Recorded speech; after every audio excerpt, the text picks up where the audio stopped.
about an example of insomnia. The same thing with the same type of technique with conversational hypnosis and combination of somatic hypnosis. We could relax the person in different ways by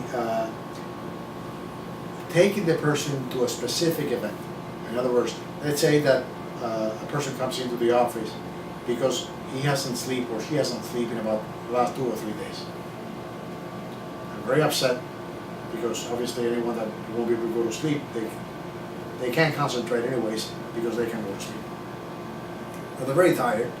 They're also very uncomfortable in any way you want to put it.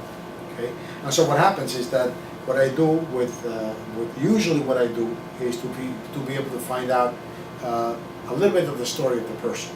What's the background of the person, where the person comes from, where does the person work, what is it what they do for a living, all those things that are important.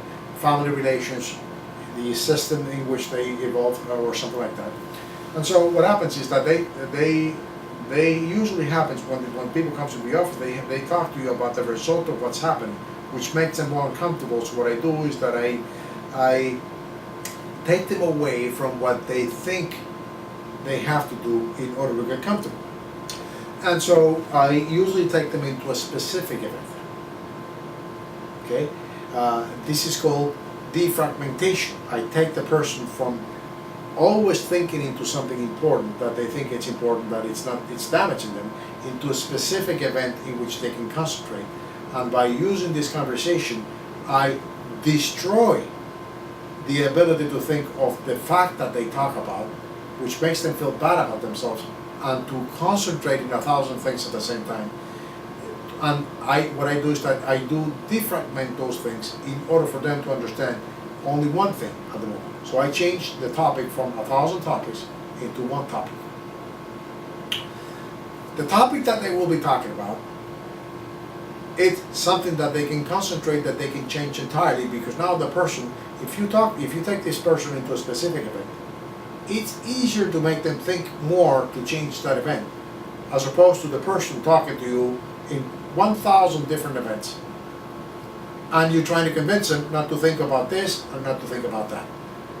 So now you're talking about one event in which the person concentrates on, in which you can change the facts by using conversational gradients.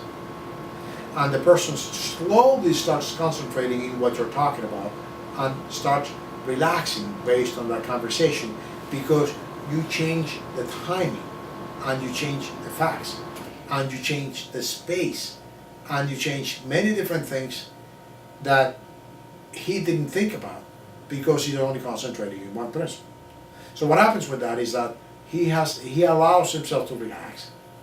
I make them think more of themselves by taking the space to take a break. In other words, if a person is talking about not only about 1,000 things, but only one thing, he changes the time and the space in what he was talking about, changes much better about the things that he could do. Now he takes a break, just like that, about what he was talking about. He or she allows themselves to be able to relax based on that space.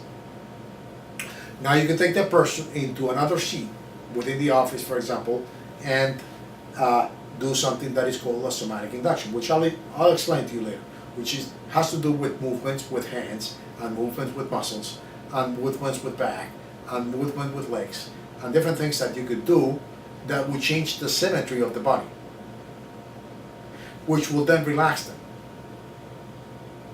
And now you will enhance the relaxation and enhance the way they are thinking about something that they couldn't think, in which they can relax because this is something that they've never done, or they haven't done for a number of months. So now they can relax on thinking of something that they never did that would make them think that they can go to sleep. How now they can go to sleep.